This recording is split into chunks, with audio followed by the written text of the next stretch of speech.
à tous.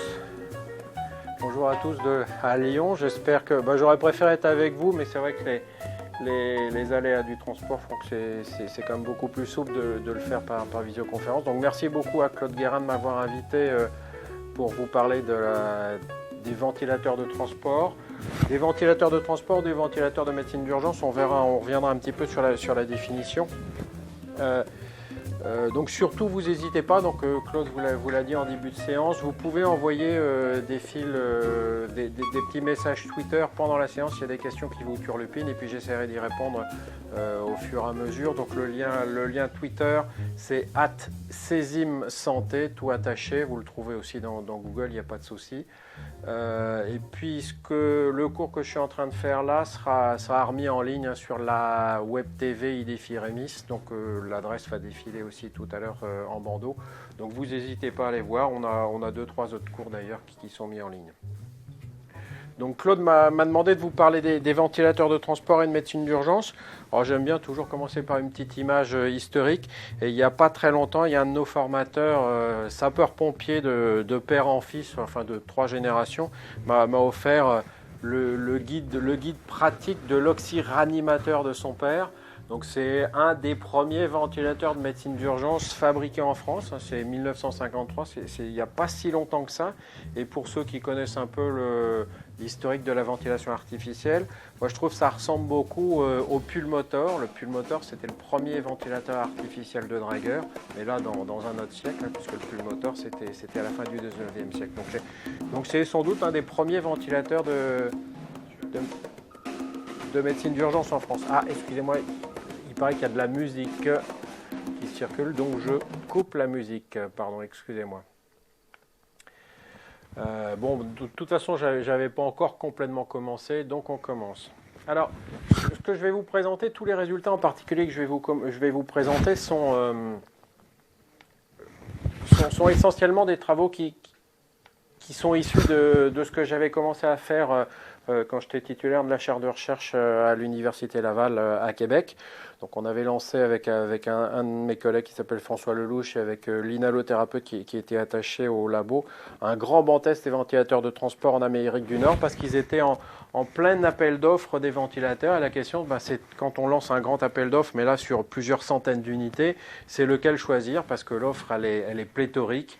Et si on écoute uniquement les fournisseurs, le leur est toujours le meilleur, mais c'est vraiment difficile de savoir celui qu'on va vraiment être capable d'utiliser.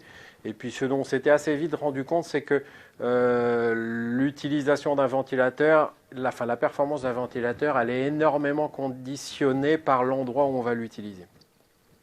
Puis après, l'autre question, c'est est-ce que c'est si important que ça de choisir un bon ventilateur de transport ?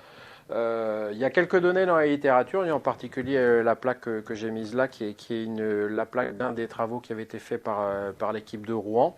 À l'époque, ils s'étaient demandé, justement, est-ce que ça vaut vraiment le coup d'avoir un bon ventilateur de transport ? Est-ce que ça a une incidence quelconque sur le patient ? Et donc, c'est leur deuxième étude, je crois, sur le sujet. C'était une étude observationnelle assez simple, sur 4 mois, dans 4 réanimations différentes, médicales et chirurgicales. Pendant 4 mois, ils observent les transports intra-hospitaliers, donc en gros des patients intubés ventilés qu'on va amener au scanner, c'est toujours plus ou moins la même chose. Donc 248 transports intra-hospitaliers, puis ils regardent les problèmes qui se passent, et l'incidence des événements indésirables a été non négligeable, puisque vous voyez sur la plaque que plus de 14% des patients expérimentaient des problèmes, des effets secondaires graves au sens où ils nécessitaient forcément l'intervention du médecin pour les corriger. Alors chez 7 patients, c'était une désadaptation complète du patient et du ventilateur. Chez 6 autres, c'était une désaturation, mais il y avait aussi 7 instabilités hémodynamiques, des auto-extubations, donc il y a des événements indésirables potentiellement graves. Donc oui, le transport est une période difficile, et oui, vraisemblablement, le choix adéquat d'un ventilateur de transport va avoir de l'importance. Et pourquoi, a priori, le bon choix d'un ventilateur de transport peut avoir de l'importance ? Essentiellement, à l'époque, c'était le début des années 2000, il n'y a pas si longtemps que ça, vraisemblablement parce que ces ventilateurs de transport qu'on utilisait en routine avaient souvent des mauvais triggering. Donc c'était des ventilateurs plutôt pneumatiques bas de gamme. Donc en gros, le patient n'était pas capable de les déclencher. Très souvent, on le reverra, et c'est un des exemples que je vais vous montrer en film tout à l'heure. C'était des ventilateurs, c'est des ventilateurs sur lesquels le débit inspiratoire n'est pas du tout ajustable. Donc il y a un débit inspiratoire fixe qui n'est pas du tout réglable. Et donc ça, on le verra que ça peut avoir une incidence non négligeable. Ça veut dire en particulier que si le débit ventilatoire n'est pas adapté, c'est vraisemblablement pas adapté à la ventilation spontanée. Alors qu'on sait que maintenant on essaye de laisser nos patients de réanimation au moins, mais aussi les patients de médecine d'urgence le plus souvent en ventilation spontanée. Puis il y avait aussi une proportion non négligeable, et ça c'était souvent méconnu, de ventilateurs qui avaient des volumes courants délivrés qui variaient énormément en fonction de la FiO2 appliquée. En gros, j'applique un volume de 500 millilitres, mais en fonction de la FiO2 que je vais régler sur mon ventilateur, ce n'est pas 500 millilitres que je vais avoir. Ça peut être 300, ça peut être 600, on verra qu'il y a des grosses variations en fonction de certains ventilateurs. Et puis surtout, certains de ces ventilateurs, et là je prends par exemple les Osiris ou l'Oxylog 3000, avaient de l'aide inspiratoire, mais est-ce que l'aide inspiratoire sur ces ventilateurs-là est efficace? C'était loin d'être certain. Donc l'idée, c'était un peu de travailler tous ces items-là, travailler sur le débit ventilatoire, travailler sur la disponibilité de l'aide inspiratoire, travailler sur l'effet de la FiO2 sur le volume courant. Alors, une des choses qui nous a intéressé tout de suite et sur laquelle on a voulu se focaliser dans nos bancs tests qui vont venir après, on en reparlera de façon plus précise, c'est vraiment ce débit. Alors j'ai juste pris un vrai cas clinique, c'est à l'époque où on se posait cette question-là. Bon, c'est un patient du service, un patient de 38 ans qui était éthylique chronique, qui était admis pour une pyélopathie communautaire, c'est quelque chose d'assez standard. Puis le scanner nous appelle pour l'amener au scanner parce que c'est l'heure, c'est son créneau. Le patient était plutôt stable, était sous FiO2 40, mais juste au moment où il nous appelle, et c'est vraiment passé comme ça, alors qu'il était parfaitement stable, il n'y a plus que 88% de saturation, et on le monte à 80% de saturation, et malgré ça, il ne monte pas sa FiO2, il n'est pas du tout stable, et on n'arrive pas à l'amener au scanner comme ça. Alors qu'est-ce qu'on fait? Déjà, moi, je regarde le patient, et si vous voyez bien la vidéo YouTube qui passe, j'espère qu'elle passe bien, si vous êtes attentif un peu à sa synchronisation thoraco-abdominale, vous voyez que le patient, il n'est pas adapté à son ventilateur. Il a un balancement thoraco-abdominal non négligeable. Oui, parce que notre patient, on ne voulait pas le sédater de façon profonde. Il a quand même déjà un Ramsay A4, ce qui est beaucoup, mais je ne veux pas le sédater plus. Et donc, mon dilemme, c'est est-ce que je dois le sédater, est-ce que je dois le curariser pour l'amener au scanner, ou est-ce que je dois juste ajuster les paramètres du ventilateur? Mais il va me falloir sans doute un ventilateur de transport particulier. Alors, j'ai entouré, on reviendra après, un mauvais réglage sur ce ventilateur-là. C'était le réglage usine qui était laissé. Le même patient, 3 minutes après, juste 3 minutes après, on a fait 2-3 petits réglages sur son ventilateur de réanimation. Et la SPO2, elle est revenue à 98%, toujours sous FiO2 40. Et je n'ai pas du tout injecté la moindre drogue sédative, je n'ai pas du tout injecté de curare. Et puis juste, je remets un petit peu le film YouTube pour voir. C'est des vrais films, c'est des vrais patients. Et ce qu'on peut juste voir rapidement, c'est que en modifiant très simplement nos réglages du ventilateur, le patient a repris une synchronisation thoraco-abdominale qui est parfaite. Il est parfaitement adapté à son ventilateur, uniquement parce que j'ai modifié mes réglages. Et qu'est-ce que j'ai modifié comme réglage? J'ai modifié le débit. Alors là, bien entendu, j'ai fait un réglage un petit peu caricatural. Mais ce qui est certain, c'est qu'en faisant ce petit réglage de ventilateur, le patient il est redevenu transportable. Il est redevenu transportable, il a 40% d'FiO2, il a 98% de saturation, c'est parfait, il est stable. Par contre, ça se fait au prix d'une augmentation très importante du débit. Donc là, je suis passé à 90 litres minute. C'est excessif, on va revenir un petit peu après là-dessus. Et puis, j'ai aussi des pressions de crête qui sont un petit peu élevées. Il va falloir que je sois capable d'ajuster mon alarme. Et la vraie question, c'est ce patient, il est clairement transportable. Mais est-ce qu'il est transportable avec tous les ventilateurs? Certainement pas. Je ne peux pas utiliser chez ce patient-là un ventilateur de transport conventionnel sans complètement le sédater, sans complètement le curariser, et je n'ai pas envie de le sédater et pas de le curariser. Donc vous voyez, clairement, un patient pour lequel le bon choix du ventilateur de transport va avoir une importance non négligeable.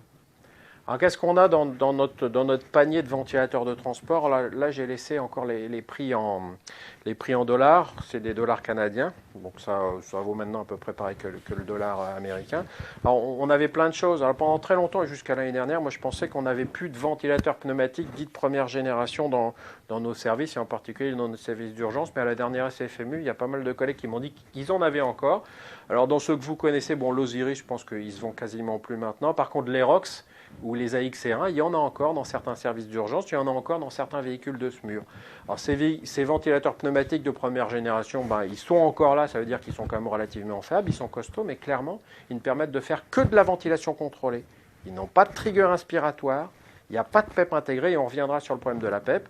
Et ils ne peuvent permettre que de la FiO de 100%. Alors en théorie, c'est de la FiO de 100%, on en parlera un tout petit peu, ce n'est pas vraiment de la FiO de 100%, ou du 50-60%. Alors souvent c'est marqué 45 ou 50, mais on reviendra aussi, ce n'est pas du tout la FiO2 qui va réellement être appliquée aux patients.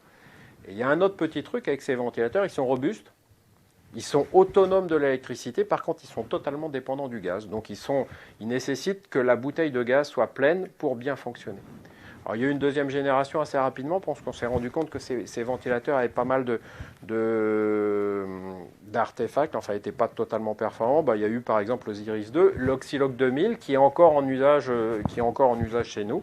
Donc c'est des ventilateurs encore au quotidien. Les deuxièmes générations, ils avaient un trigger inspiratoire, ces ventilateurs-là, donc ils permettaient de la ventilation assistée contrôlée. Donc peut-être que pour notre premier patient, ça aurait pu servir. Certains permettaient de faire de l'aide inspiratoire, mais vraisemblablement de l'aide inspiratoire de mauvaise qualité. C'est ce qui avait été mis en évidence par l'équipe de Rouen. Ils avaient, eux, par contre, une PEP intégrée, donc peut-être une possibilité d'ajustement ventilatoire, mais toujours une FiO2 de réglage 100% ou 50-60 qui, en fin de compte, de temps en temps, est marqué plutôt Airmix. Alors le problème, c'est qu'il y a un biais. On a augmenté de génération, on a augmenté le coût d'ailleurs. Il reste totalement dépendant du gaz, c'est des pneumatiques. Si la bouteille est vide, ça ne fonctionne pas. Mais souvent, la petite sophistication a entraîné aussi qu'ils sont dépendants de l'électricité. Et certains de ces ventilateurs-là, si la batterie est vide, ils ne fonctionnent pas. Donc on a monté en gamme, en sophistication, mais par contre, on a augmenté la dépendance, là, ce coup-ci, vis-à-vis de l'électricité. Puis il y a eu les troisième générations qui sont arrivées heureusement. Alors par contre au prix d'un certain coût, c'est quasiment le double. L'Oxylog 3000 par exemple, bon là un trigger inspiratoire plutôt de meilleure qualité, une ventilation assistée contrôlée efficace, une aide inspiratoire performante, une PEP intégrée. On peut en principe faire de la VNI, un monitorage, puisqu'on voit ici que sur les Oxylog 2000, 3000 par exemple, il y a la visibilité de la courbe, sur les 2000 plus aussi. Des FiO2 avec mélangeur, donc on a l'impression que c'est plutôt pas mal. Il y a quand même quelques bémols aussi. Là, ils sont clairement totalement dépendants de l'électricité, donc ils sont à la fois dépendants de la pressurisation des gaz et de l'électricité. Ils sont plus chers, mais ils n'ont pas toutes les performances de vrais ventilateurs de réanimation. L'Oxylog 3000, par exemple, il a un bémol, c'est qu'on ne peut pas baisser les FiO2 en dessous de 40%. Donc quand même quelques petits bémols qui font que ces ventilateurs-là sont pas totalement adéquates pour une utilisation en routine. Et puis, je vous mets au défi d'ajuster de façon simple le débit inspiratoire des patients. Quand on utilise un Oxylog 3000, il faut un peu rentrer dans les réglages du ventilateur et clairement, l'ergonomie du système ne le permet pas de façon simple. Donc ça, c'était les ventilateurs pneumatiques. C'est quand même le gros de nos parcs de ventilateurs de transport. Puis, il y a les ventilateurs à turbine. Qu'on connaît bien en particulier dans le domaine du domicile, parce que tous ces ventilateurs à turbine, ils sont dérivés de ce qu'on utilisait à domicile pendant longtemps, que ce soit les BiPAP ST30, qui n'ont pas souvent été utilisés en transport, le T-Bird qui a quand même été utilisé en transport assez fréquemment, le LTV 1000 depuis le Monetix, c'est clairement le ventilateur de transport qui est le plus utilisé en Amérique du Nord, qui reste encore le plus utilisé en Amérique du Nord, même si c'est un ventilateur qui date maintenant des années 80. Si vous regardez n'importe quelle série urgence, ou Grey's Anatomy en fonction de vos choix personnels, c'est le LTV 1000 qu'ils ont sur leur brancard de transport. Ça dérive des ventilateurs de domicile, c'est des turbines, c'est clairement applicable en réanimation, c'est applicable pour du transport un petit peu lourd. Et ça dépend plus du tout de l'alimentation en gaz. On peut ventiler nos patients en FiO2 21% en tout cas, de façon simple, même si la bouteille est vide. Par contre, ils sont clairement totalement dépendants de l'électricité. Par contre, ils permettent un certain nombre de choix ventilatoires, VC, VAC, aide inspiratoire, VNI plutôt de bonne qualité. Voilà, donc ils avaient déjà quelques bénéfices. Et puis il y a bien entendu une deuxième génération que vous connaissez bien, en particulier dans la région lyonnaise, toute la gamme des Élysées qui sont arrivés au début des années 2000. Donc l'Élysée, toute sa gamme domicile, urgence et réanimation, du 150 au 350. Le LTV 1200 qui est juste un LTV 1000 un peu relooké. Puis d'autres comme l'i20 qui maintenant a été vendu par General Electric. C'est censément des ventilateurs utilisables soit aux urgences au domicile ou en réanimation. Il y a plus de monitorage, hein, clairement dans l'Elysée par exemple, il y a des belles courbes de ventilateurs, dans l'i20 il y en a aussi beaucoup. Il y a tous les modes ventilateurs, y compris certains modes exotiques, ils sont clairement dédiés à la VNI. Il y a quand même un certain nombre de biais, vous voyez que le 1200 qui est encore très très utilisé, il ne monte pas les courbes du ventilateur. Moi ce qui me perturbe toujours un peu. Et puis il y a la dernière génération, le Monal T60, que nous on a choisi en tout cas dans le service. Et puis il y a aussi l'Hamilton T1, qui sont des très bons ventilateurs à turbine de médecine d'urgence. Mais alors là par contre avec une différence en termes de coût, puisque nous en tout cas l'Hamilton T1 nous était proposé à 20 000 euros. Donc vous voyez, on a changé de génération, on a changé de gamme, mais on a aussi changé beaucoup de prix. Alors, et puis ça concerne moins la France, mais dans le monde anglo-saxon et au particulier aux États-Unis, il y a aussi pas mal de ventilateurs à piston, beaucoup à domicile et pas mal en urgence et au moins en transport. Alors, il y avait le PB 740 qui a été pas mal utilisé en France, qui n'avait pas de courbe. Il y a surtout l'HT50. L'HT50 de Newport, il est massivement utilisé en transport aux États-Unis et beaucoup à domicile. Alors vous voyez, c'est du robuste, hein, c'est de l'acier inox, c'est hyper costaud. Vous pouvez le laisser tomber par terre, il va continuer à fonctionner aussi bien ou aussi mal en fonction de votre point de vue. Par contre, vous voyez que c'est limité à un usage. Enfin, il n'y a aucun monitorage en dehors de l'aiguille qui bouge en fonction de la pressurisation du circuit. L'avantage des turbines, c'est que c'est assez économe en électricité et l'HT50 qui bénéficie d'une superbe batterie de 7 kg au plomb permet d'avoir une autonomie de plus de 48 heures. Alors ça c'est magique, hein. Vous pouvez partir au fond de la BTB à plus de 3500 km tranquille avec le même ventilateur, revenir, c'est génial. Sauf qu'un ventilateur dont la batterie pèse 8 kg, c'est clairement pas utilisable tous les jours. Ce n'est pas des technologies qui ont été beaucoup retenues jusqu'à présent, on est plus maintenant parti sur les turbines. Les pistons quand même restent beaucoup utilisés en Amérique du Nord et puis vous avez certainement vu tous le HT70 qui a essayé d'être distribué cette année par Covidien, qui n'est qu'une évolution de l'HT50. Ils ont mis un petit peu d'électronique, ils ont toujours pas mis de courbe, ce qui me perturbe toujours par derrière. Donc ça, c'est les ventilateurs à piston, très peu utilisés en Europe. Puis il y a quelque chose d'un petit peu exotique que j'ai mis un petit peu à part, c'est différent. C'est les ventilateurs de réanimation dits transportables, dont le premier prototype en tout cas pour moi était le Servo-i. Alors c'est des gros ventilateurs, c'est des pneumatiques aussi pour la majorité d'entre eux. C'est des ventilateurs de réanimation, mais essentiellement ils étaient transportables. Là, je vous ai mis une belle photo que j'aime bien, c'est un patient qui est dans sa chambre, qu'on va amener au scanner. Il a son Servo-i qu'on a sorti de son pied et qu'on a mis sur le lit. Donc en principe ça va être transportable, c'est quand même un peu une usine à gaz. Il faut transporter la bouteille d'oxygène, la bouteille d'air, l'écran et puis la grosse caisse du ventilateur. Bon, ça peut rendre des services chez les malades plus lourds, quand on a un malade très lourd et qu'on n'a pas de bons ventilateurs de transport. Mais clairement maintenant je pense qu'on est à peu près certain qu'on va avoir de bons ventilateurs de transport de taille un peu plus raisonnable. Puis il y a d'autres petits ventilateurs exotiques qui sont sortis dernièrement. J'en ai oublié certainement. Il y a le Bella Vista de chez IMT, il y a le C2 de Hamilton, il y en a plein d'autres. On pourrait parler aussi du T75 d'Air Liquide. Donc ça, c'est un peu tout le panorama des ventilateurs dont on va parler. Alors quand on a toute cette gamme-là de ventilateurs, qu'est-ce qu'on veut évaluer comme paramètre? Je crois que clairement, quand on fait de la ventilation, le premier truc qu'on va faire en transport, c'est délivrer un bon volume courant. Ce qu'on veut faire, c'est que quand je règle 500 ml, je veux avoir 500 ml qui rentrent dans mon patient et qui en sort en théorie. Ce qu'on sait globalement, ça je vous ai mis quand même les résultats bruts avant d'aller dans les détails. On sait qu'il y a un certain nombre de ventilateurs de transport qui ne compensent pas du tout le volume courant délivré en fonction de la compliance du patient. Et qu'en fonction de cette compliance, on peut avoir des grosses variations du volume courant de l'ordre de 20 à 30% pour certains ventilateurs pneumatiques. On sait aussi, c'est des données assez théoriques, mais qui souvent sont oubliées par les plus jeunes, que sur les vieilles générations de ventilateurs pneumatiques, il y a un gros delta de volume courant qui peut être lié aux variations de la FiO2. C'est-à-dire que quand je switch de 100% à Air Mix ou 60% de FiO2, je ne vais pas du tout avoir le même volume courant, même si j'ai marqué 500 ml sur mon curseur. Alors que plutôt dans les générations turbines et pistons, les volumes vont rester conservés. Alors là, c'est toujours une vieille photo que j'aime bien prendre. C'est la plaque qui est à l'arrière de l'Aerox. Vous soulevez l'Aerox ou la XR1, vous avez cette petite plaque en métal. Il n'y a pas grand monde qui sait à quoi ça sert. En gros, c'est la variation de volume courant que vous allez pouvoir observer en fonction de vos variations de FiO2. Alors, ce n'est pas forcément très lisible, mais si je vais sur la plaque des résultats de l'équipe de Rouen, ça parle un petit peu plus. Donc vous voyez en vertical les variations de volume courant en fonction des ventilateurs. Et vous voyez par exemple si on prend l'Osiris 1 et l'Osiris 2 qui sont des ventilateurs pneumatiques première génération très utilisés en France, vous voyez qu'en switchant de 100% des FiO2 à 60%, vous pouvez avoir des variations de volume courant qui vont jusqu'à 40%, donc c'est majeur. Alors, je suis très mauvais en calcul mental, mais faites le calcul. Hein, vous diminuez de 40% le volume délivré, vous avez une chute majeure de ce volume courant et c'est des ventilateurs qui n'ont pas de monitoring. Donc vous ne savez pas combien les patients reçoivent réellement et vous ne savez pas combien ils expirent réellement. Donc jamais oublier ça quand on utilise des vieux ventilateurs de pneumatiques. Alors, ce qu'on veut aussi, donc bon volume courant, un volume courant adéquat par rapport à nos besoins, par rapport à nos réglages.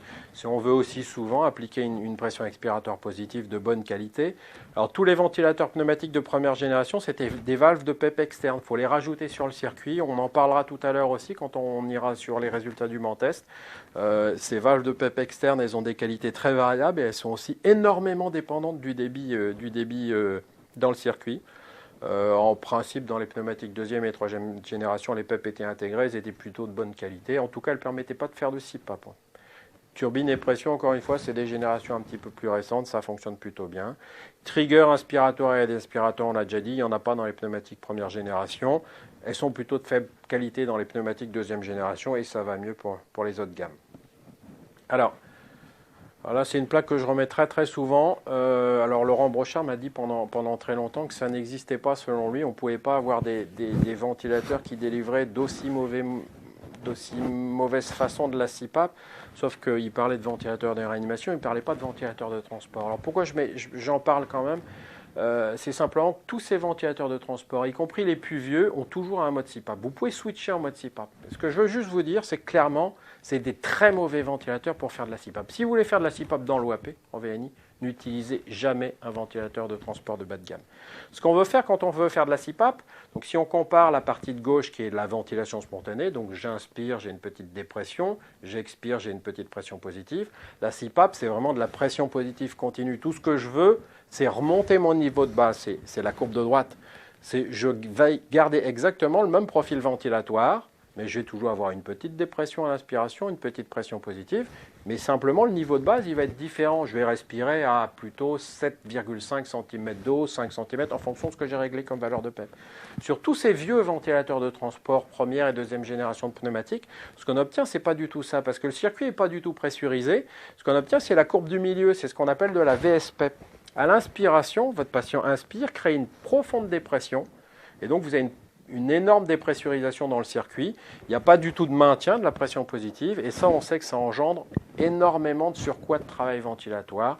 Clairement, c'est délétère. Ça ne marchera pas en ventilation non invasive sur un OAP. Ne jamais mettre le patient sous ce genre de mode, parce que le patient, il aura plutôt tendance à étouffer qu'à être en voie d'amélioration. Ça ne marche pas parce qu'ils ne sont pas pressurisés. Alors, ça marche un petit peu mieux sur les turbines et les pistons, mais faites attention, si vous voulez faire de la CPAP, il vaut mieux utiliser des modes simples. Une CPAP Bousignac, ça délivrera de la CPAP de façon beaucoup plus fiable qu'un autre ventilateur. Alors, donc j'ai parlé du VT, j'ai parlé de la PEP, alors, juste, il faut aussi parler de 2-3 bricoles qu'on utilise tous les jours quand on fait du transport. C'est qu'on veut quand même essayer de monitorer nos patients, on les transporte. On a quand même envie de surveiller un minimum de paramètres et donc on a envie de surveiller les alarmes. Mais sauf que dans la vraie vie, en dehors des pneumatiques de troisième génération, des turbines et des pistons, il n'y a quasiment pas de monitorage. Il n'y a quasiment pas de monitorage en dehors d'une aiguille qui se balance vers le 0 et le pas 0. Et puis, il y a aussi quelques notions d'ergonomie, on en parlera longuement après, donc je vais passer rapidement. Et peut-être d'encombrement. Quand je parle d'encombrement, c'est évident. Pour moi, un cervoïde, c'est tellement encombrant que ce n'est pas utilisable en routine pour faire du transport. Alors, je vais juste vous montrer quelques petits exemples, quelques petites vidéos YouTube de ventilateurs qu'on a passés au banc. Donc ça, c'est un ventilateur d'une société canadienne, donc j'espère que ça va passer. Je vais le redémarrer, la petite vidéo. Vous voyez que c'est un monitoring extrêmement sommaire. Hein. Je règle ma fréquence respiratoire, je règle mon VT. Puis vous voyez que là, j'ai débranché le ventilateur, ça ne se voit pas, mais l'aiguille, elle ne bouge pas. Et j'ai juste un bip-bip plus ou moins important. Donc un monitoring qui est vraiment sommaire, quoi. J'ai du mal, si je n'ai pas l'œil fixé sur le petit la petite loupiote, je ne vais pas savoir que mon patient s'est totalement débranché du ventilateur. Et puis là, en l'occurrence, le bruit, en dehors d'être agaçant, il n'est quand même pas suffisamment fort pour que je l'entende. En tout cas, pendant un transport hélicoptère, je ne vais pas du tout m'en rendre compte. Ça, c'est un ventilateur qui n'est vendu qu'en Amérique du Nord. Ça, juste pour un titre anecdotique, c'est le plus mauvais ventilateur du banc test, l'autovente. Il ne faut surtout pas l'acheter. Il n'est vraiment pas fiable. Quand vous réglez 500, juste à titre anecdotique, il ne délivre même pas 200. Donc, c'est vraiment une catastrophe. Vous voyez que c'est pareil. J'ai débranché là le circuit que je remontre là. Je le débranche pendant 10 secondes. Le bouton reste allumé en vert. Je me rends compte de rien. J'entends pas de bruit, j'entends rien. Et ça n'est qu'au bout de 10 secondes que je vais voir une petite lampe rouge qui va s'allumer et un bruit un petit peu fort. Donc c'est vraiment du monitoring extrêmement sommaire. Et ça, quand on transporte un patient, c'est un vrai souci majeur. Il n'y a pas que la performance du ventilateur, il y a aussi la qualité du monitorage, la qualité de l'alarme. Ça, c'est un autre ventilateur qui est exclusivement américain aussi. Je pense qu'il n'a jamais été vendu en France. C'est le Pneuton. Alors ça marche c'est très fiable, c'est très robuste, c'est très costaud. Mais encore une fois, je débranche le ventilateur.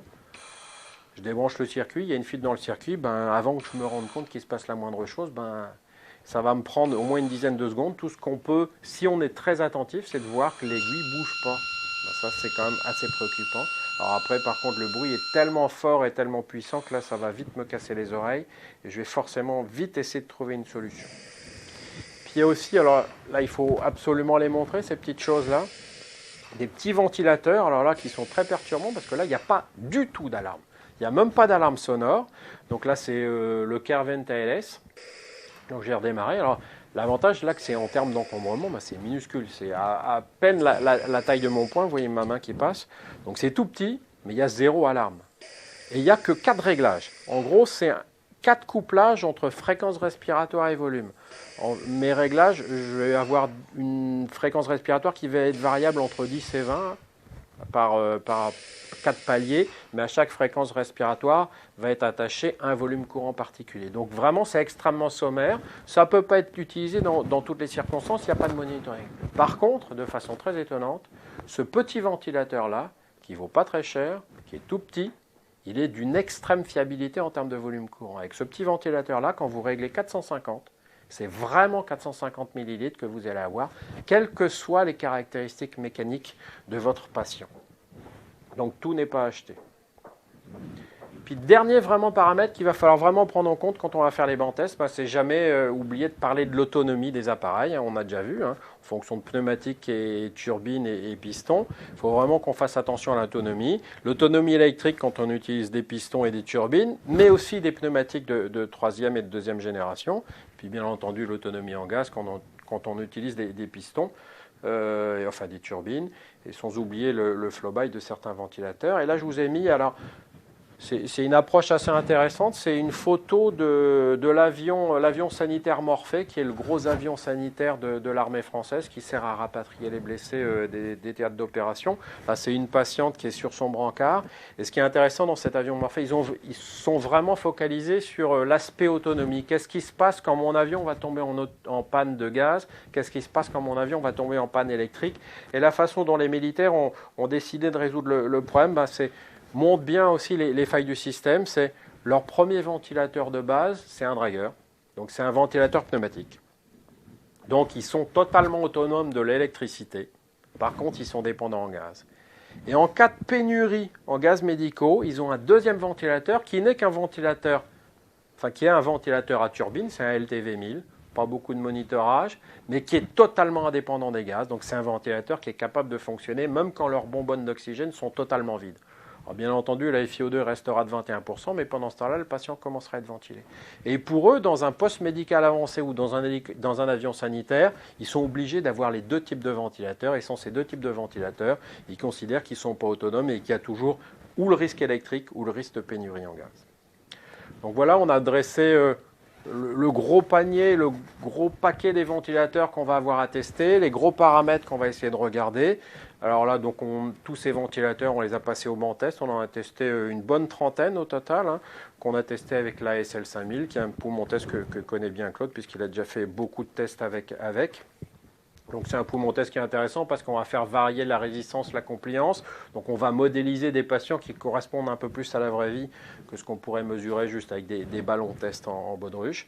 Et puis l'intéressant aussi avec la SL 5000, outre des caractéristiques particulières, on peut mesurer en conditions BDPS, on peut mesurer en conditions thermostatées, c'est qu'on peut aussi parfaitement calibrer les fuites pour simuler des conditions de ventilation non invasive. Ça, c'est le début du banc test qu'on avait démarré en 2009. Et puis en 2009, je ne sais pas si vous vous souvenez, mais il y a eu un gros événement mondial qui nous a beaucoup chamboulé, qui était l'épidémie de H1N1. Alors l'épidémie de H1N1, au début, on ne savait pas ce que c'était. Ça a fait extrêmement peur. L'H1N1, c'était un peu comme la grippe de 1918. Et puis on s'est dit, finalement, on parle de nos ventilateurs de transport, mais est-ce qu'il ne faut pas non plus qu'on réfléchisse à des ventilateurs de masse? Là, plus des ventilateurs d'urgence, mais des ventilateurs de masse, parce que si on se retrouve avec, comme dans ce hangar de dirigeables à New York pendant une épidémie de grippe, si on se retrouve avec autant de patients et qu'on n'a pas assez de ventilateurs, on risque de rester dans le souci. Puis du coup, au Canada, on s'est remis dans les normes, dans les guidelines de la Société américaine de respiratory therapy sur ce qui était proposé comme ventilateur de catastrophe. Et puis, on tombe sur les caractéristiques optimales d'un ventilateur. Donc on s'est dit, ça va nous aider en plus pour notre banc test. Et on regarde, et alors là, c'est là qu'on tombe complètement des nues, parce que les caractéristiques de ventilateurs de catastrophe qui sont préconisées, c'est à la fois d'être capable de ventiler de l'adulte et de la pédiatrie. Ça, je vous mets au défi de trouver un ventilateur de basse qualité qui est capable de le faire. Il doit être capable de fonctionner en mode, sans gaz comprimé, c'est-à-dire qu'il devrait théoriquement être à turbine, si je comprends bien. Il doit avoir une batterie qui dure plus de 4 heures. Il doit être capable de gérer une PEP qui va jusqu'à 20 cm d'eau. Alors donc là, on monte franchement en gamme. Il doit être léger. Il doit consommer peu de gaz. Il doit être facile à déclencher. Donc il faut en plus qu'il ait un trigger performant. Et il doit coûter moins de 10 000 $. Alors là, clairement, au moment des recommandations, au moment de l'épidémie H1N1, il n'y avait pas un seul ventilateur dans le circuit qui pouvait être utilisé. Donc les problèmes étaient vite résolus. Puis par derrière, il y avait une autre grosse préoccupation, c'est que ces grosses pandémies, elles arrivent par masse, et donc il faut en plus qu'on stocke les ventilateurs. Donc il fallait non seulement qu'ils vaillent pas cher, qu'ils soient performants, mais en plus ils soient de petite taille, qu'on soit capable de les gérer. Alors la France, à cette époque-là, elle a résolu le problème en achetant des stocks d'Osiris 2. Alors les Osiris 2, c'est plutôt compact, c'est plutôt costaud, ça vaut moins de 10 000 €. Par contre, ça ne répond à aucune des caractéristiques qui étaient préconisées avant. Ils sont totalement dépendants des gaz. En plus, ils sont dépendants de l'électricité. Ils ont une batterie qui fait moins de 4 heures. Ils ont une PEP intégrée qui ne permet pas de monter à 20 et qui n'est pas fiable. Donc vous voyez que d'emblée, ces recommandations nord-américaines, elles n'étaient pas totalement adaptables à la vraie vie.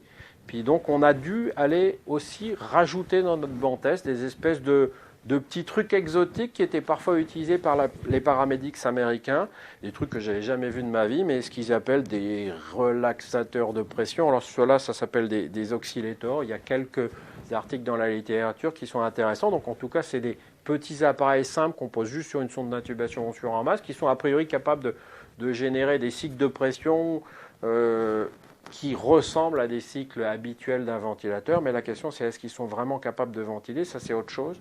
Puis on a même trouvé dans notre recherche d'outils à tester quelque chose qui était encore plus perturbant, ça s'appelait le Vortran. Alors, Vortran V70 dans sa dernière version, c'est un ventilateur relaxateur de pression jetable, à usage unique.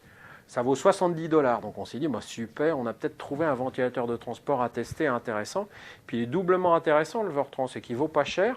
Il est jetable, il est triplement intéressant. Et en plus, il nous permet de faire de la ventilation de masse, plusieurs patients en même temps, parce qu'on a juste besoin de l'alimenter avec une source en gaz. Donc on s'est dit, peut-être que là, on a un petit truc intéressant. Et puis ça m'a rappelé des travaux qu'on avait fait avec Georges Boussignac il y a quelques années, du temps où il développait ses prototypes un petit peu dans tous les sens. On avait développé un prototype de ventilation multiple avec l'armée française. Donc c'était un ventilateur dit Boussignac Bifiv M, Bifiv pour M pour Bifiv multiple, bi-level flow induced ventilation. Donc on était capable avec ce ventilateur-là de ventiler jusqu'à au moins 6 cochons. On l'a fait, on a ventilé une vingtaine de cochons, 3 par 3, puis on s'est même fait une 24 heures complète avec nos 6 cochons. Donc ça marchait bien, mais on s'est rendu compte que c'était un concept qui avait absolument pas de sens. Donc on l'avait abandonné, donc ça nous a beaucoup amusé de se rendre compte que certains ressortaient un petit peu le concept. Il y a d'autres choses un peu plus rigolotes qui sont survenues à peu près à cette époque-là. Diviser les flux d'un seul ventilateur pour ventiler plusieurs patients. Et puis, on a même trouvé des choses très rigolotes sur un blog qui s'appelait le blog de construction des ventilateurs pandémiques. Alors, je vous montre une autre petite vidéo YouTube d'un gars qui, dans sa cuisine, sait fabriquer un ventilateur de pandémie. Ça vaut moins de $100. Pour moins de $100, il vous fabrique un ventilateur que vous êtes capable d'assembler chez vous, qui va être capable de vous ventiler si vous avez la grippe. C'est très rigolo. Moi, je ne serais pas capable de le faire fonctionner parce que je ne suis pas bricoleur pour dessous. Mais en tout cas, moi, ça ne me rassure pas sur sa fiabilité. Donc ça, c'était juste une petite anecdote. Alors on avait tout ça, donc on a rajouté ces nouveaux ventilateurs de catastrophe dans notre banc test et puis on a commencé. On a commencé notre chemin, ça nous a pris quand même 5 ans avant de mener nos bancs tests au total. Alors le premier banc test qu'on a publié, on l'a publié dans Respiratory Care en 2011. Donc c'était vraiment le banc test de ces petits ventilateurs simples. Vous avez les 6 qu'on a testés sur la plaque ici. Donc le Vortran en bas qui est le usage unique. L'oscillator qu'on avait vu tout à l'heure qui est en bleu en bas. Puis d'autres ventilateurs en volume un peu plus conventionnels, le Carvent en haut à droite qu'on a déjà vu tout à l'heure, qui est très fiable, qui est tout petit. Le A, celui en haut à gauche, c'est le PV100. Le PV100, ça nous a semblé très intéressant. C'est plutôt petit, ça tient en tout cas facilement dans la main. Ça vaut moins de $300. C'est juste alimenté avec une petite pile, donc ça marche très bien. Ça vaut vraiment pas cher. Donc on s'est dit si effectivement ce ventilateur-là fonctionne correctement, ça va être intéressant. On va pouvoir un petit peu avancer. Puis après, ces ventilateurs-là, on les a pensés sur le banc test. Donc on fait varier la résistance, la compliance, la FiO2, et puis on voit ce que ça donne en termes de fiabilité, et en termes de fiabilité du volume courant. Donc quand je règle un volume courant de 500 ml, de combien est le volume courant expiré réel que je mesure. Alors on a eu des surprises parce qu'on pensait que ces petits ventilateurs-là n'étaient pas fiables, enfin ils ne pouvaient pas être fiables en coûtant $300 ou $1000. Et on s'est rendu compte ils étaient quand même pour certains assez fiables. Vous voyez sur cette figure-là, le Carvent TLS, quand je règle 500 ml, il y a un petit delta qui est inférieur à 2%. Donc c'est hyper fiable. Et ça, quelle que soit la résistance et la compliance. Le Medumatizi, qui est un vieux ventilateur de transport fabriqué par Weinmann depuis pas loin de 20 ans, c'est hyper fiable en termes de volume courant, quelles que soient les caractéristiques du patient. Puis même si on fait la fine bouche un peu, mais quand on regarde le Pneupack VR1 qui est fabriqué par les Anglais de chez Smith ou le PV100 qui est fabriqué et qui coûte moins de $300, c'est des petits ventilateurs pas chers qui ont une relativement bonne fiabilité, puisque le PV100 par exemple, la fiabilité du volume courant délivré par rapport au volume courant réglé, elle est inférieure à 10%.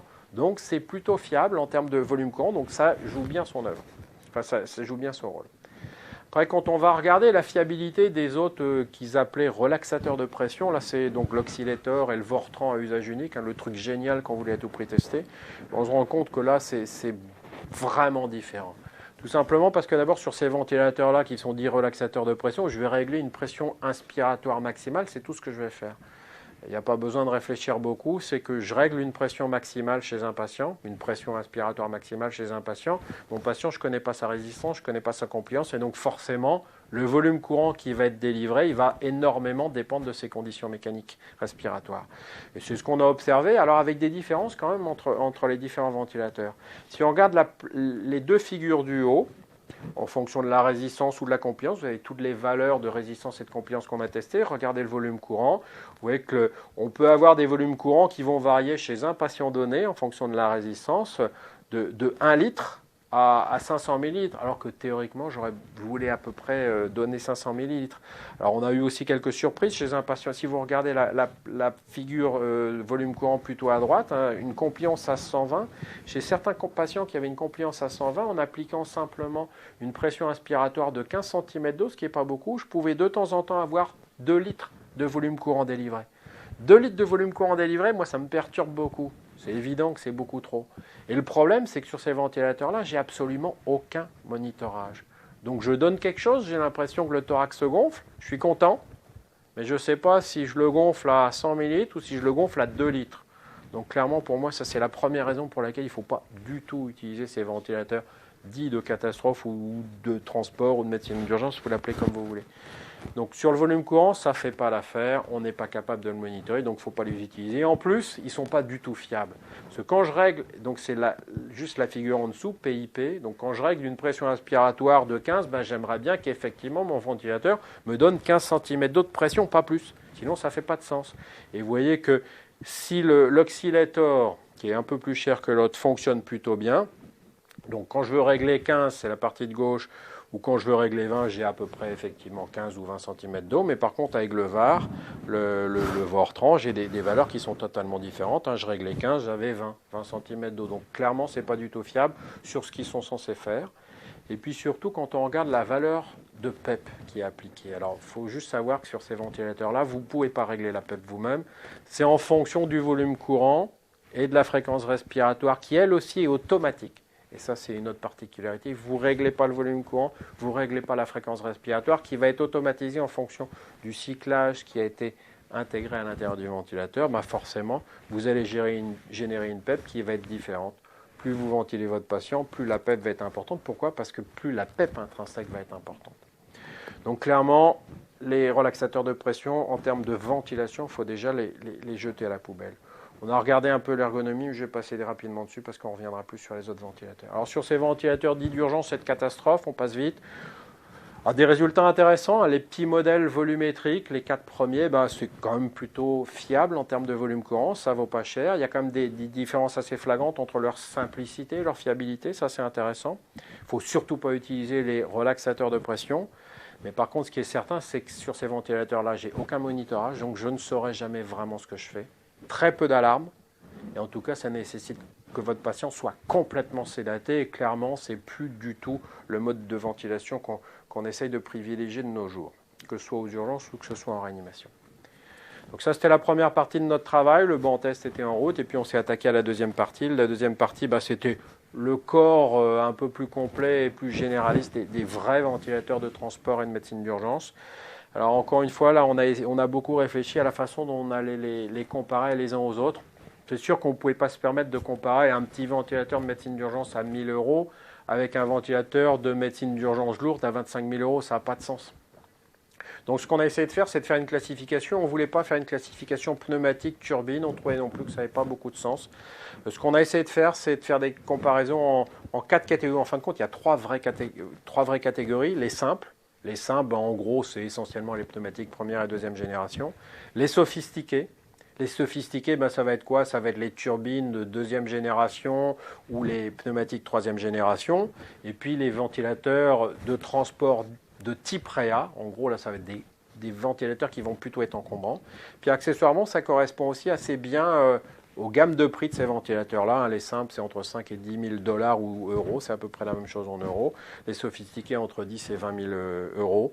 Les types REA, entre 20 et 25 000 €. Et puis, on a aussi testé, juste pour le plaisir, parce qu'on ne les avait pas testés avant, 2 ventilateurs de type militaire équipés de filtres pour la guerre bactériologique et la guerre chimique. Mais on les a juste rajoutés vraiment pour le plaisir.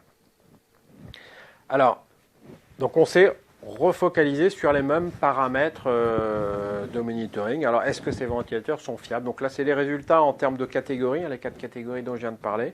En termes de volume courant, est-ce que déjà, quand je règle 500 ml, j'ai effectivement 500 ml qui est délivré ?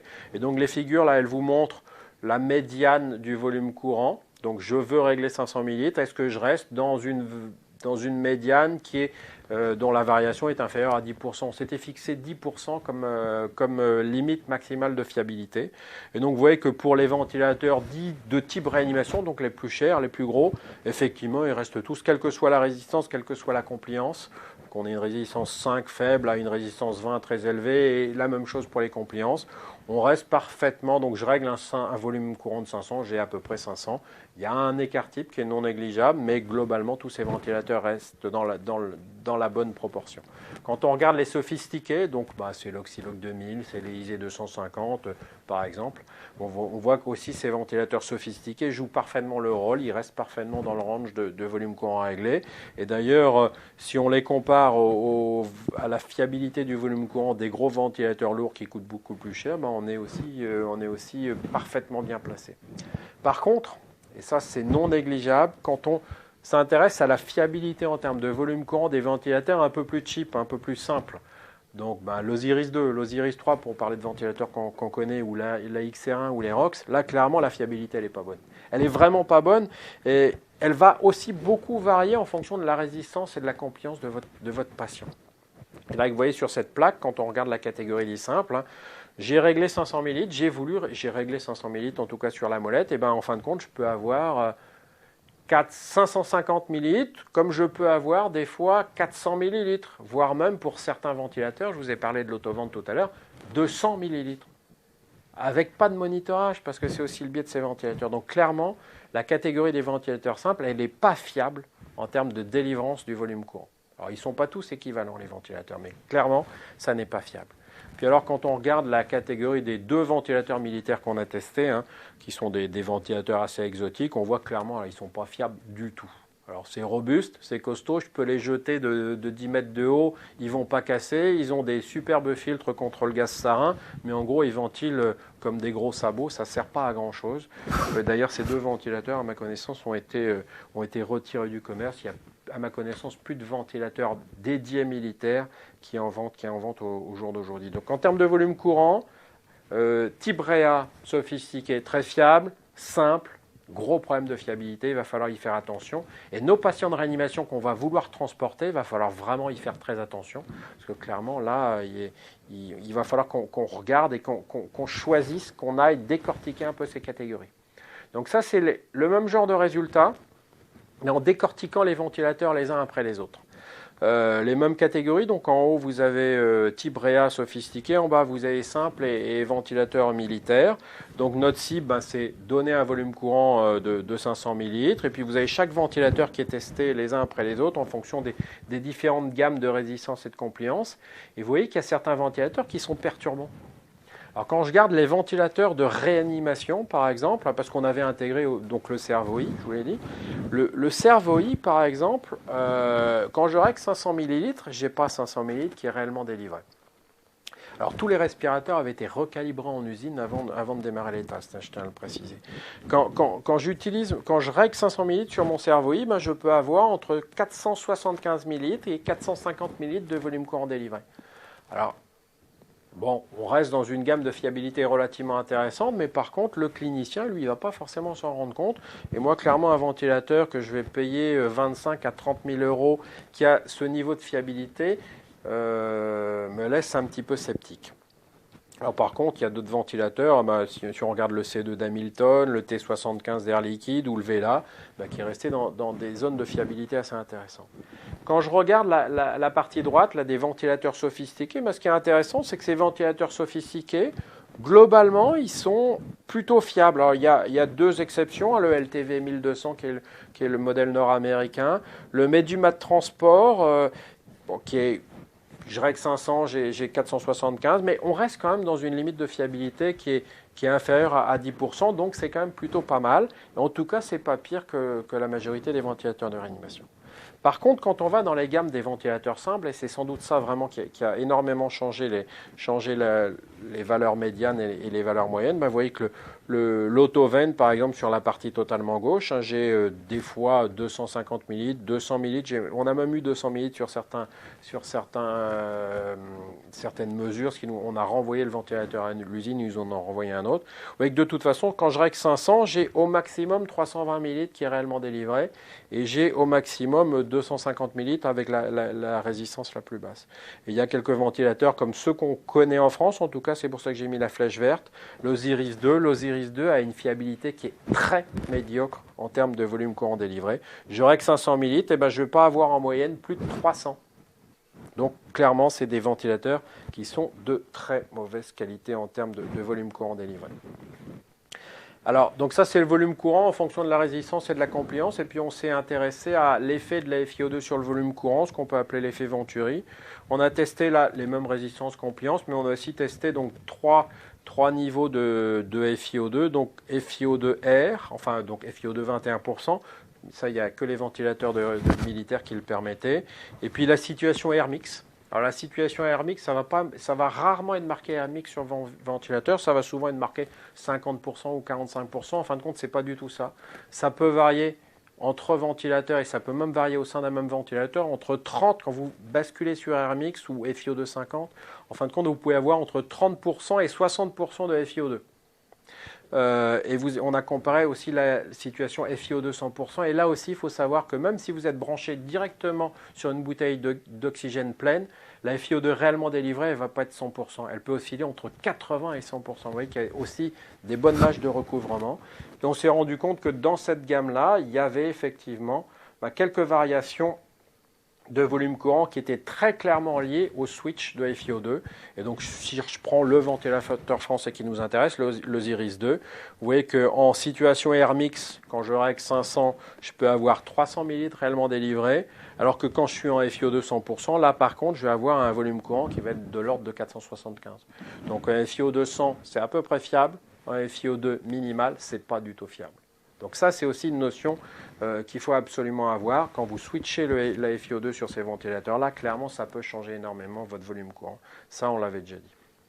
Donc ça, c'est le volume courant. Ça nous permet déjà un petit peu d'orienter nos choix. Après, il y a aussi la valeur de la PEP, parce qu'on ventile quand même beaucoup de patients avec une PEP maintenant. Les ventilateurs de réanimation ont une PEP intégrée qui fonctionne bien. Les ventilateurs sophistiqués, c'est aussi une notion à avoir. Quand je règle 10 de PEP, j'ai effectivement 10 de PEP. Donc les PEP intégrés dans les ventilateurs de dernière génération sont plutôt bons. Par contre, quand on s'intéresse aux PEP intégrés dans les ventilateurs simples, donc les Osiris, et puis quand on s'intéresse aussi à ce qu'on fait de temps en temps quand on rajoute des PEP extrinsèques, enfin genre type valve en but, je règle 10. Donc qu'elle soit intégrée ou qu'elle soit externe, la fiabilité elle est extrêmement médiocre. Je règle 10 sur la valve en but ou je règle 10 sur mon Osiris 1, enfin sur mon Osiris 2, et ben je vais avoir des valeurs de PEP qui vont être extrêmement variables. Je règle 10, je peux avoir jusqu'à 15. Je peux avoir des fois avec certains ventilateurs jusqu'à 20, donc ça n'a pas de sens. Quand vous avez un ventilateur simple, vous ne pouvez pas appliquer de PEP de façon fiable. Ça va énormément changer en fonction du patient, en fonction de la FiO2, en fonction du volume courant que vous allez délivrer. Donc c'est une notion qu'il faut aussi impérativement avoir. Là, on peut effectivement avoir des barotraumatismes, des choses qu'on voyait plus trop. Donc on s'est aussi intéressé autre chose à la fiabilité de l'aide inspiratoire délivrée. Là, par contre, clairement que pour les ventilateurs de réanimation et que pour les ventilateurs sophistiqués, parce que les autres ne permettent pas de le faire.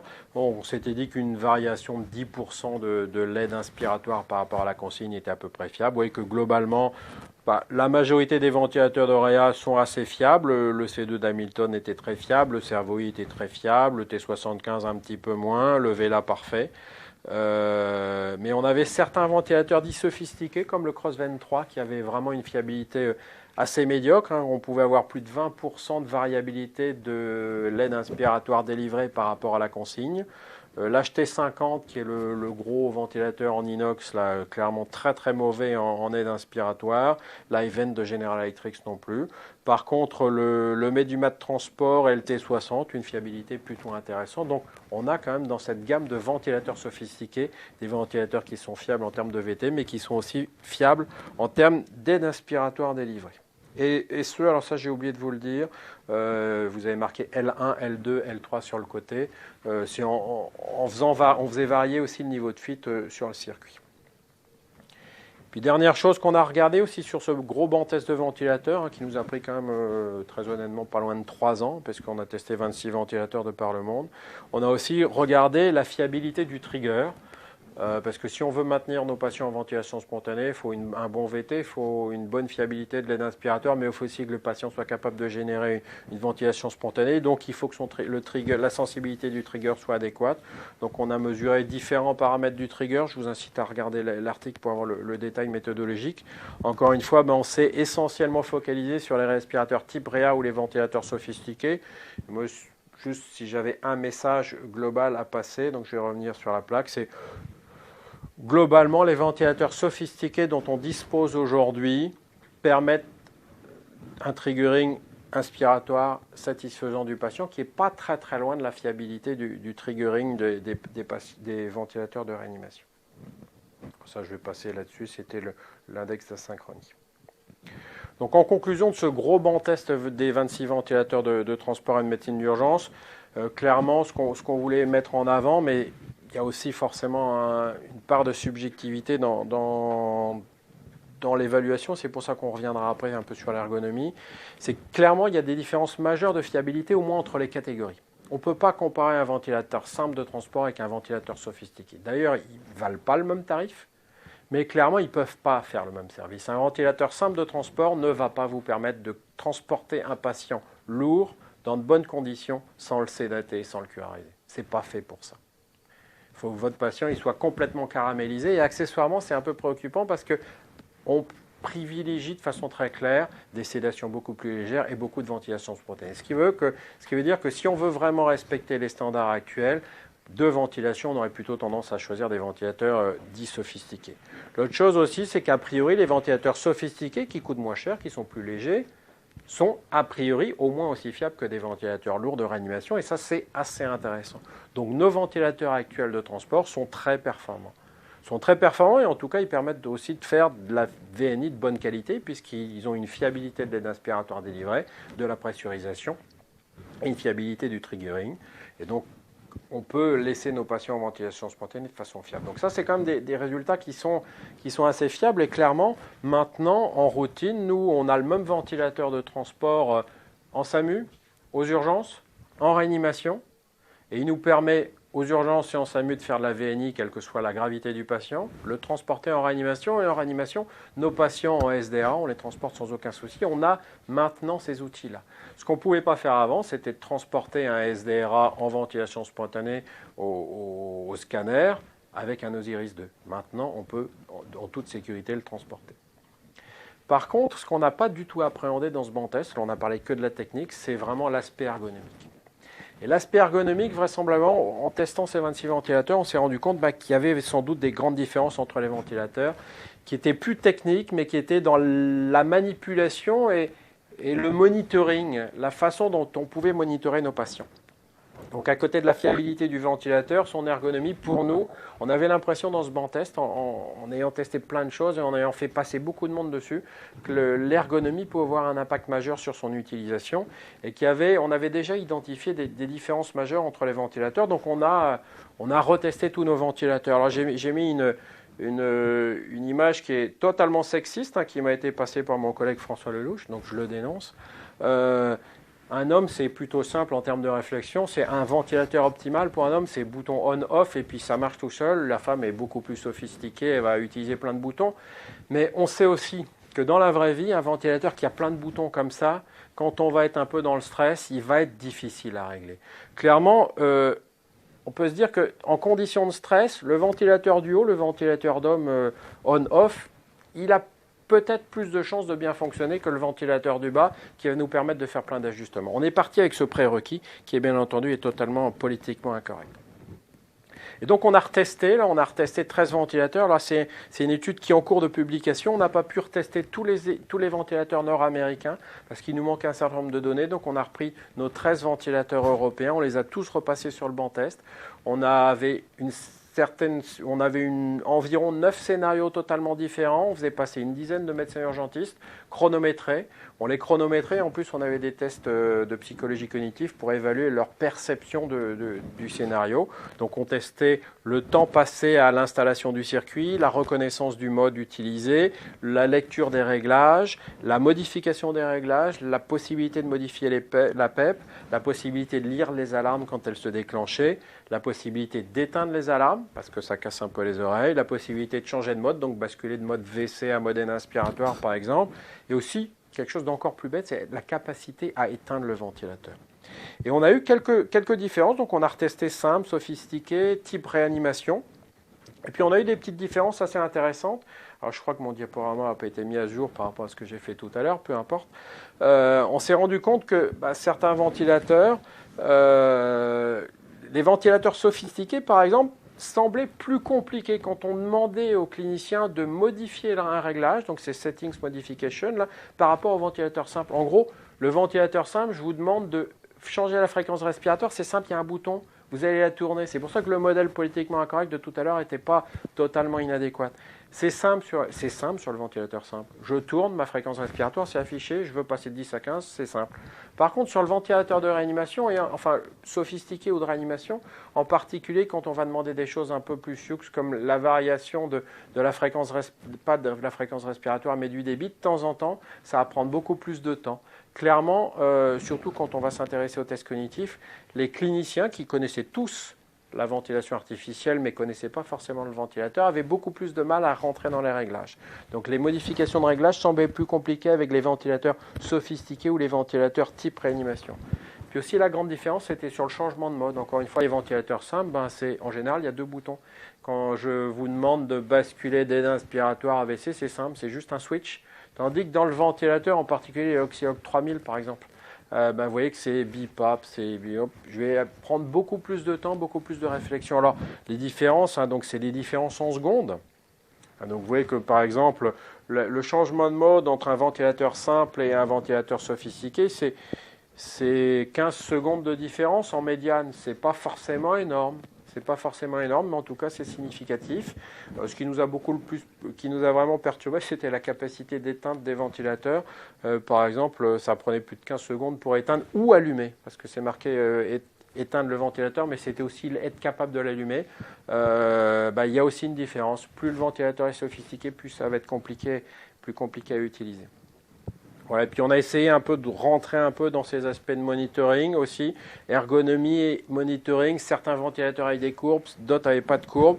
Et on s'est rendu compte qu'a priori, la visualisation des courbes sur les ventilateurs clairement a été associée par le clinicien à une meilleure convivialité de son utilisation et à une meilleure volonté de l'utilisation. Donc on dissociait complètement la courbe, on ne leur disait pas qu'on s'intéressait à l'apport des courbes sur le ventilateur, on s'intéressait juste à leur perception de la convivialité et leur volonté de l'utiliser. Et a priori, clairement, ils préféraient utiliser des courbes, des ventilateurs qui visualisaient les courbes. Puis on est aussi rentré dans des tests de psychologie cognitive un peu plus sophistiqués. On a utilisé ce qu'on appelle le NASA-TLX. Le NASA-TLX, c'est un score de psycho qui a été utilisé, donc Task Load Index, qui a été utilisé par exemple par la NASA pour évaluer l'ergonomie des commandes de la navette spatiale quand elle était encore en usage. Donc c'est un test de psychocognitive, il y a une trentaine de questions. Et à la fin, on est capable d'avoir une appréciation globale de la fiabilité, de la convivialité du dispositif. Donc on a comparé ces 3 catégories. On n'a pas vu de différence significative entre les 3 catégories. Par contre, on avait quelques différences significatives en termes individuels. On avait certains ventilateurs qui sortaient clairement du lot, qui étaient considérés par les utilisateurs comme non utilisables en routine.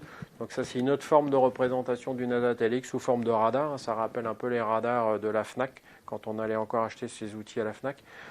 Donc ils présentent la convivialité ou le rapport qualité-prix de leurs outils un petit peu sous forme de radar. Il n'y a pas de différence significative entre ces 3 catégories de ventilateurs en termes d'ergonomie. Par contre, il y a quand même des tendances qui semblent non négligeables. Et ce qui nous semblait le plus intéressant en termes de différence, c'est la dimension frustration.